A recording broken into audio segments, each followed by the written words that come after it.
जोहार साथियों, कल डूंगरपुर जिला मुख्यालय के कांग्रेस कार्यालय में, हालांकि मैं इसको कांग्रेस कार्यालय नहीं कहना चाहूंगा, मैं कमल कांग्रेस कार्यालय कहूंगा, क्योंकि जिस कार्यालय में रह के बीजेपी की भावना के अकॉर्डिंग गुरु शिष्य की प्लानिंग के तहत जो भाषण दिया जाता है, साथियों ये गुरु शिष्य का जो खेल चल रहा है अभी, इस गुरु शिष्य के खेल को समझने की जरूरत है।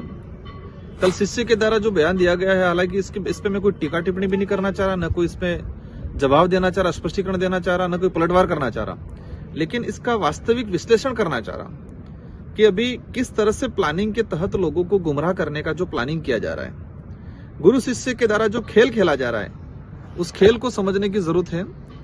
साथियों, उन्होंने जो कहा, आप समझ गए होंगे मैं गुरु शिष्य किसको कहना चाह रहा हूं। हमारे डूंगरपुर विधायक गणेश जी गोगरा द्वारा जो भाषण दिया गया, तो कह रहे हैं बीटीपी वाले बीएपी वाले कह रहे हैं कि कांग्रेस जैसे कैलाश भाई ने अच्छी बात की, बात भी सही है। आज युवाओं में यह है कि आरक्षण बेच दिया, आरक्षण बेच दिया, लेकिन आरक्षण बेच दिया या नहीं बेचा, जो 2013 का क्या है भाई, राज्यपाल ने क्या गजट नोटिफिकेशन जारी किया वो आप सबको पता है। लेकिन वो युवाओं में यह है, तो हमें भी तो ये कहना है कि जो बीएपी के जो दो विधायक थे, कांग्रेस ने खैर एक बार आरक्षण बेचा, लेकिन तुमने आरक्षण को 3 बार बेचा। उस भाषण में उन्होंने जिस तरह से आरोप लगाया गया कि हम पे आरोप लगाया गया, क्या कहा, आरक्षण बेच दिया बीएपी के विधायक, बीटीपी के विधायकों ने। हम पिछली बार 2 विधायक थे, क्या हमने, हमारी सरकार थी या हमने कोई अधिसूचना जारी की आरक्षण को लेके, या हमारी मौजूदगी में कोई अधिसूचना जारी हुई थी? अधिसूचना 2013 में जारी हुई थी और वो महेंद्रजीत मालवीय जो उससे मंत्री थे, उनके कर कमलों से जारी हुई थी। लेकिन मालवीय जी की कमी को छुपाने के लिए, गुरु की कमजोरी को छुपाने के लिए, गुरु के द्वारा तैयार किए गए भाषण को शिष्य द्वारा कल कहा गया। 3 बार आरक्षण बेच दिया, आरटीजी लेके आरक्षण बेच दिया। इसका मतलब वो खुद की पार्टी पे आरोप लगा रहे हैं। इसका मतलब ये हुआ खुद की पार्टी गलत है। ठीक है, आज हमने हमारे क्षेत्र के मुद्दों के आधार पर समर्थन दिया, हमने हमारे लोग क्षेत्र में काम करवाया, इसीलिए लोग संतुष्ट थे और इसीलिए हम आप कुछ सरकार में रहे, हमको जीतने में पसीना आ गया, हालत खराब हो गई, और हमारे 84 की जनता ने एक भारी बहुमत देके, समझदार है 84 की जनता। साथियों, मैं उन बातों पे ज्यादा नहीं जाना चाहूंगा, लेकिन वो गुरु की प्लानिंग के तहत गुरु को फायदा पहुंचाने के लिए कांग्रेस के अंदर रह के भाजपा को फायदा पहुंचाने का जो तरीका है उनका, आप समझ रहे होंगे। चल रहा था 2 विधायक और जाने वाले, ये खुद जाने वाले थे, लेकिन उनको पता है अगर मैं चला गया, उपचुनाव होंगे, मैं जीत नहीं पाऊंगा।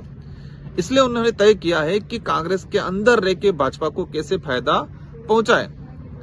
आज आप देख सकते हो क्या कह रहे हैं ये, कि कांग्रेस मेरी माँ है। आज कांग्रेस ने हमको दूध पिलाया, आज कांग्रेस ने हमको कपड़े पहना सिखाया, आज कांग्रेस ने हमें खाना सिखाया, कांग्रेस ने हमें खाट में बैठना सिखाया। आज उस माँ को हमारी जरूरत है इसी कठिन परिस्थितियों में। आज उस माँ ने हमको पाला है, बाल बोल के हमको बड़ा किया है। आज कांग्रेस को हमारी जरूरत है और हम आज इधर उधर भागे लोभ लालच के लिए, लेकिन ऊपर वाला भी तुमको माफ नहीं करेगा। तो कांग्रेस के साथ गद्दारी की है तो ऊपर वाला भी माफ नहीं करेगा। मैं कहना चाहता हूं, यार कांग्रेस आपकी माँ है, आपने जिला प्रमुख में बीजेपी के साथ सौदा क्यों किया आपकी माँ का? एक तरफ कह रहे हो कांग्रेस मेरी माँ है, तो जिला प्रमुख वाले मामले में आपने सौदा क्यों किया? और आप अगर सच में कांग्रेस के सच्चे सिपाही होते, कांग्रेस के वफादार होते, तो आपके भाषण में महेंद्रजीत मालवीय जी को लेके स्पीच आनी चाहिए थी कि उन्होंने कांग्रेस में ये किया, कांग्रेस में रहकर नाम कमाया और कांग्रेस को साथ गद्दारी की। ये होना चाहिए था आपके भाषण में। आपके भाषण में ये भी होना चाहिए था कि महेंद्रजीत मालवीय ईडी के डर से, एसीबी के डर से, कार्रवाई के डर से, लोभ लालच के लिए भाजपा में गई, ये होना चाहिए था आपको, लेकिन नहीं बोला पूरे भाषण में। आप सुन सकते हो इनका गुरु शिष्य का जो खेल है, कांग्रेस में रह के कांग्रेस को कैसे खत्म करे, कांग्रेस में रह के गुरु को कैसे फायदा पहुंचाए। आप समझ सकते हो किस तरह से कल उन्होंने भाषण दिया। ये गुरु शिष्य की प्लानिंग है। क्या कहा, लोगों को गुमराह कर रहे, युवाओं को गुमराह कर रहे, युवाओं को सच्चाई पता चली है। अब युवाओं को सच्चाई पता चली, इसलिए युवा आज हमारे साथ में है। और हम आपको और क्षेत्र की जनता को कहना चाहेंगे कि हम राजनीति के लिए नहीं आए हैं यहाँ, हम सामाजिक भावना को लेके आए हैं, संवैधानिक हक अधिकार को लेके आए हैं, इतिहास को उजागर करने के लेके आए हैं, क्षेत्र में विकास को लेके आए हैं। ये लोग अपनी राजनीतिक रोटियां सेक रहे हैं कांग्रेस के नाम से। अपने कहीं न कहीं गुरु को फायदा पहुंचाने के लिए प्री प्लान उन्होंने किया गया है। ये आपको समझने की जरूरत है। और ये गुरु शिष्य का जो खेल है उस खेल को समझे। आप इस स्पीच की, गणेश जी की जो स्पीच है उस पूरी स्पीच को सुनना, वो प्री प्लान कांग्रेस कार्यालय के अंदर रह के बीजेपी के द्वारा तैयार किए गए भाषण को दिया जा रहा है।